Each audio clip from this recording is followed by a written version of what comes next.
प्राचीन काल में नर्मदा नदी ने बहुत वर्षों तक तपस्या करके ब्रह्मा जी को प्रसन्न किया। प्रसन्न होकर ब्रह्मा जी ने वर मांगने को कहा। नर्मदा जी ने कहा, ब्रह्मा जी, यदि आप मुझ पर प्रसन्न हैं तो मुझे गंगा जी के समान कर दीजिए। ब्रह्मा जी ने मुस्कुराते हुए कहा, यदि कोई दूसरा देवता भगवान शिव की बराबरी कर ले, कोई दूसरा पुरुष भगवान विष्णु के समान हो जाए, कोई दूसरी नारी पार्वती जी की समानता कर ले और कोई दूसरी नगरी काशीपुरी की बराबरी कर सके तो कोई दूसरी नदी भी गंगा के समान हो सकती है। ब्रह्मा जी की बात सुनकर नर्मदा उनके वरदान का त्याग करके काशी चली गई और वहां पिलपिला तीर्थ में शिवलिंग की स्थापना करके तप करने लगी। भगवान शंकर उन पर बहुत प्रसन्न हुए और वर मांगने के लिए कहा।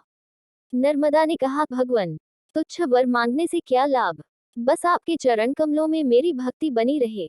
नर्मदा की बात सुनकर भगवान शंकर बहुत प्रसन्न हो गए और बोले, नर्मदे, तुम्हारे तट पर जितने भी प्रस्तरखंड पत्थर हैं, वे सब मेरे वर से शिवलिंग रूप हो जाएंगे। गंगा में स्नान करने पर शीघ्र ही पाप का नाश होता है। यमुना 7 दिन के स्नान से और सरस्वती 3 दिन के स्नान से सब पापों का नाश करती है, परंतु तुम दर्शन मात्र से संपूर्ण पापों का निवारण करने वाली होगी।